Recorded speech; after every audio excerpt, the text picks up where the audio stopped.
primeira vez, o governo Lula abre as portas do Palácio Alvorada para receber Natuza Neri, da Globo News. Que em breve se transformará em cérebro das altas decisões nacionais, lança os olhos, mais uma vez, sobre o amanhã do meu país. E antevejo esta alvorada com fé inquebrantável e uma confiança sem limites no seu grande destino.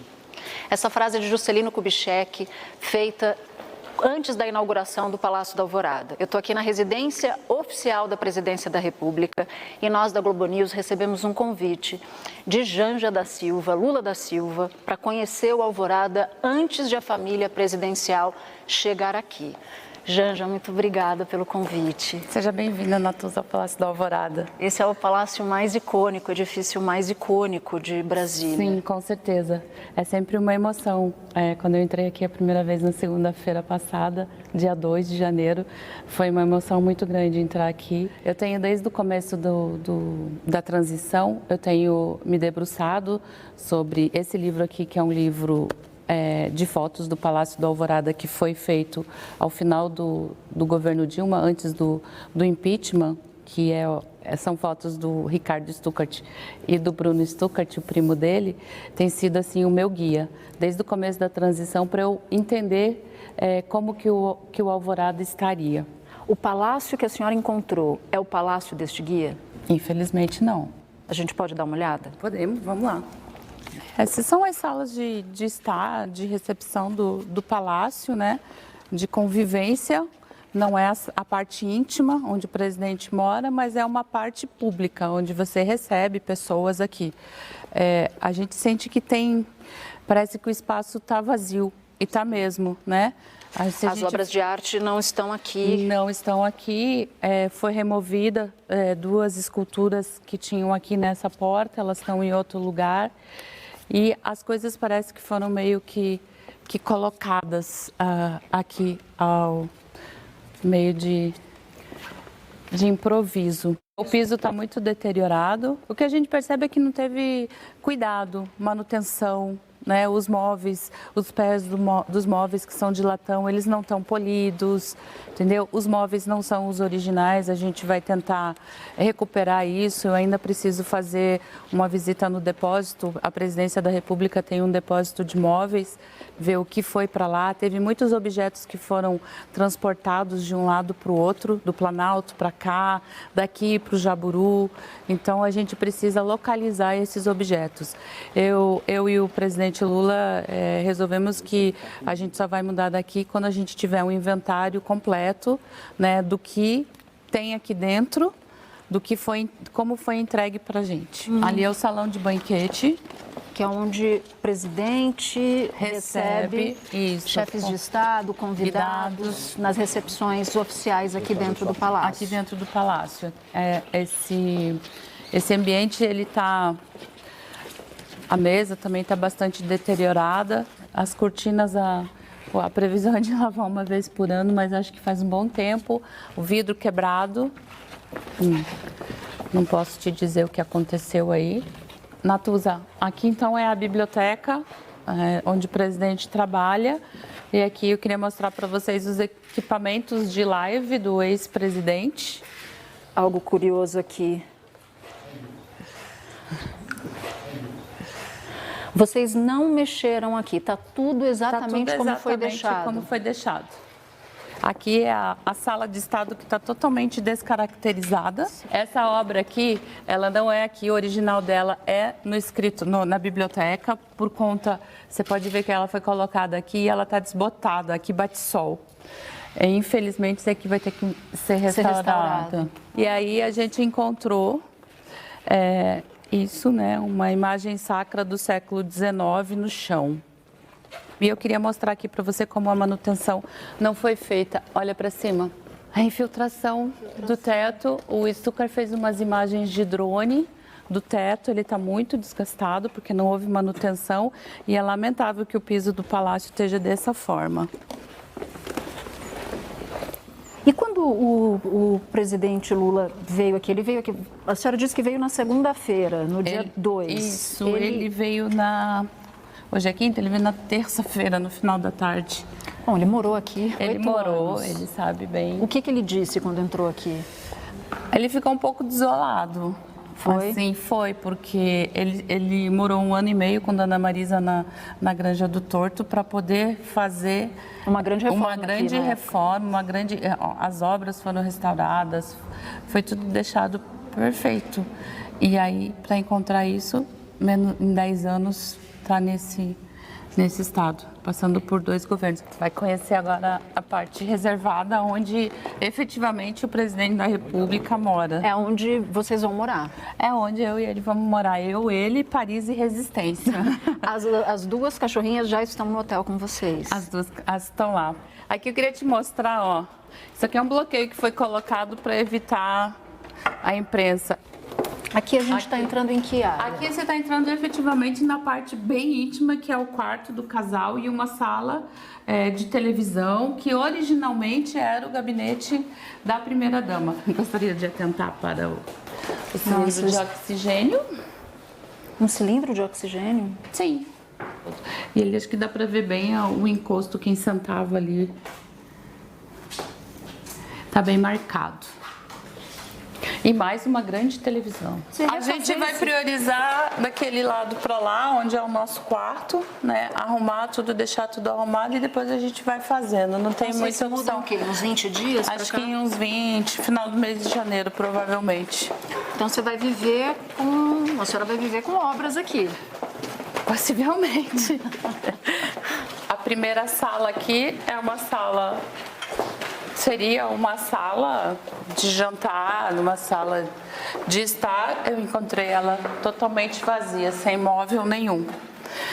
Então aqui eu ainda não sei dizer o que aconteceu, aonde estão os móveis, se os móveis que estavam aqui eram de propriedade da família e foram levados, mas quando eles chegaram aqui possivelmente tinha móveis aqui, eu preciso saber onde estão e preciso saber que estado que estão também, né? Ou se os móveis, ou se eles chegaram e compraram móveis para cá, como que aconteceu isso? O pessoal da Secretaria Administrativa está fazendo esse levantamento porque eu preciso saber, né? Porque Enfim. tudo que sai do palácio, que não é do palácio, é registrado. Sim. Né? Porque Sim, só que a gente não consegue achar esse registro. não consegue achar. Não, há 2 dias estamos procurando, a gente não consegue achar. E eu vou contar para você, Natuza, tinha roupa aqui que a primeira-dama, acho que quem fez a mudança esqueceu e alguém entrou aqui, eu já estou tentando identificar com a segurança, alguém entrou aqui de ontem para hoje e retirou. Eu tenho fotos, eu ia mandar encaixotar para devolver, né? Eu quero contar para vocês que o presidente Lula tinha ali para trás, ele tinha várias árvores frutíferas que ele e Dona Marisa plantaram, e ele tinha plantado um pé de mandacaru que já devia estar muito alto, muito bonito, e cortaram o pé de mandacaru. Ele chegou até ir lá ver? Foi, e ele ficou muito triste porque o pé de mandacaru foi cortado, infelizmente. Quando é que a equipe entra para começar Hoje a à reforma? tarde. Hoje à tarde. Hoje à Depois que gente tarde a sai daqui. Presidência da República tem uma equipe de engenharia e assim que a gente terminar aqui ela já vai entrar para começar a fazer a reforma, né? Tem que passar uma lixa aqui no chão, passar um produto para voltar. Mas o que a senhora pretende restabelecer aqui? Qual é a ideia aqui? Você estava falando de futuro, né? De que esse é um espaço público, é da população brasileira. Veja, Natuza, o prédio físico ele é tombado. Tá?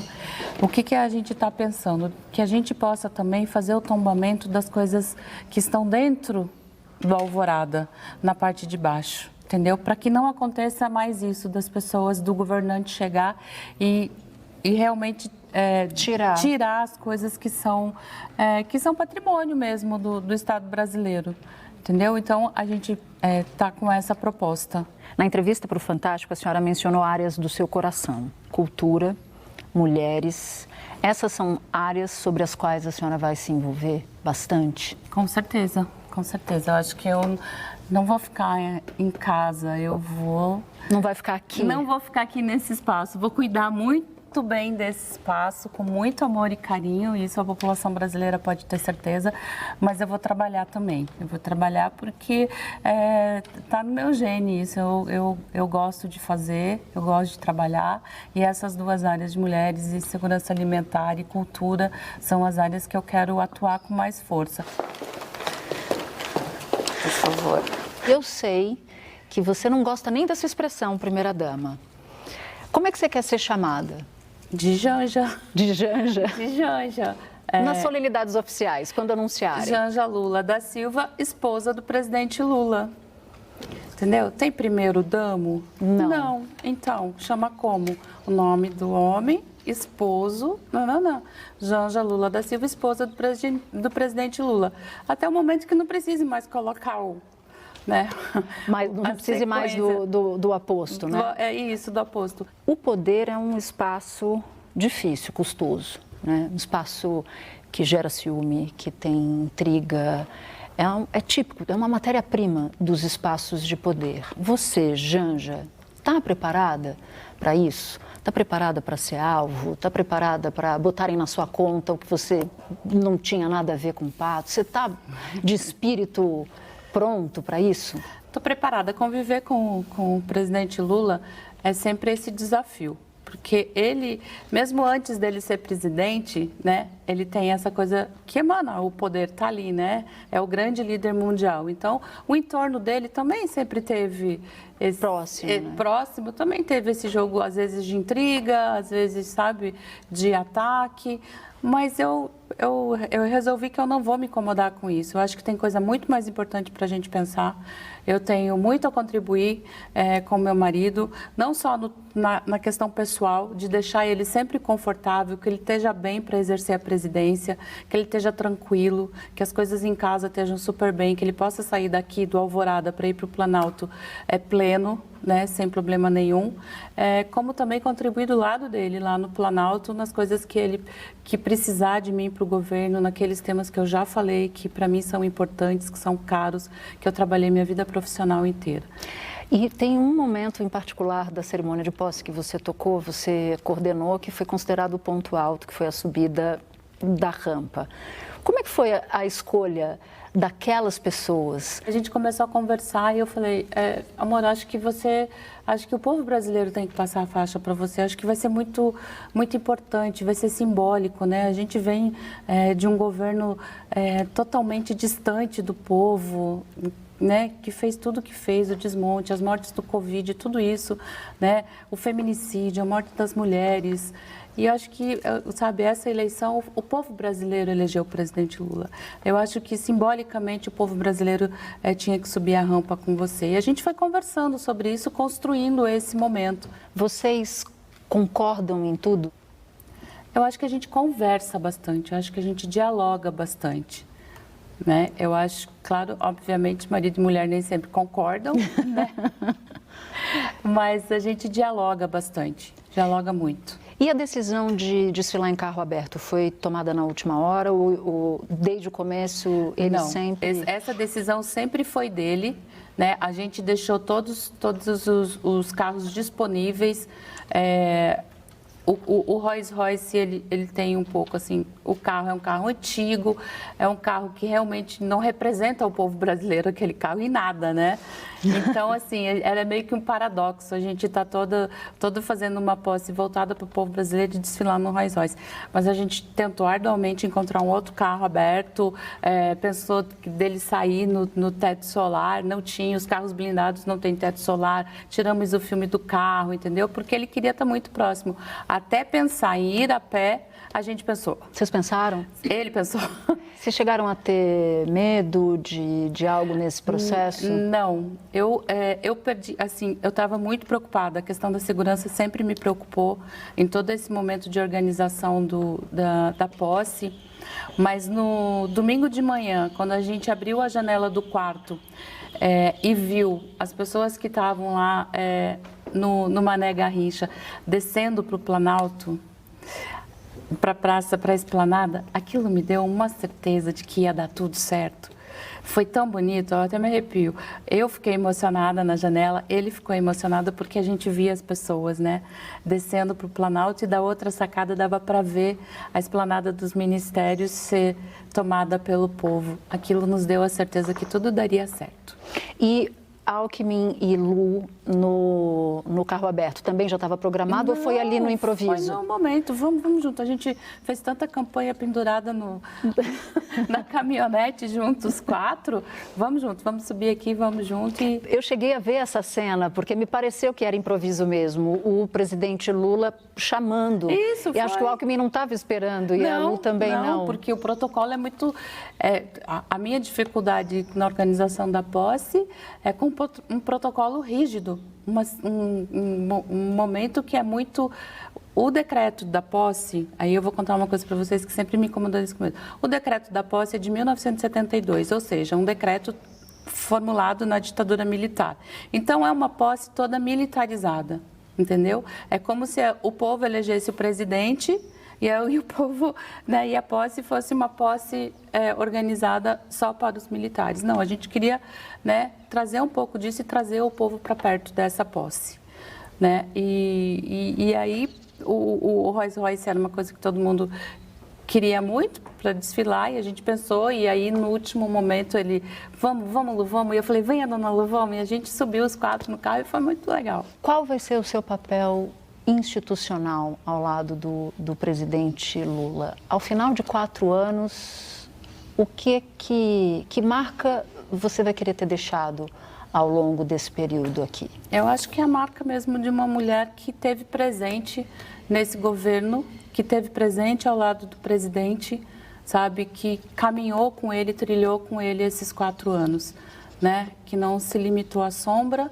mas que estava ali desfrutando desse momento único que o Brasil vai viver, né, de reconstrução, que estava ali contribuindo. Eu não gosto muito do termo ajudar, eu gosto do termo contribuir. E ontem eu falei até isso para a Marina na posse dela. Foi? Que você disse? Porque o pessoal do cerimonial leu um texto sobre ela e falou que ela vai ajudar. Eu falei para ela, Marina, você não vai ajudar, você vai contribuir. É muito importante isso.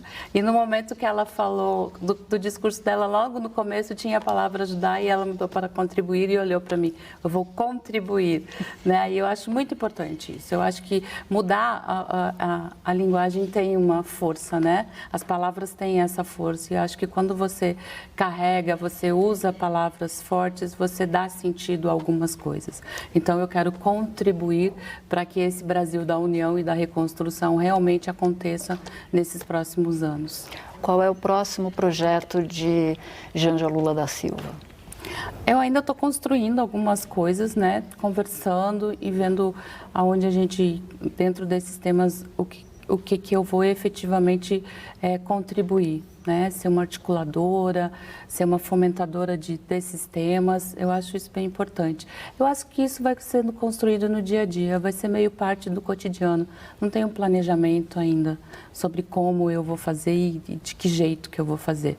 A gente vai construindo isso. Obrigada, muito obrigada. Obrigada a você, Ana Tudo.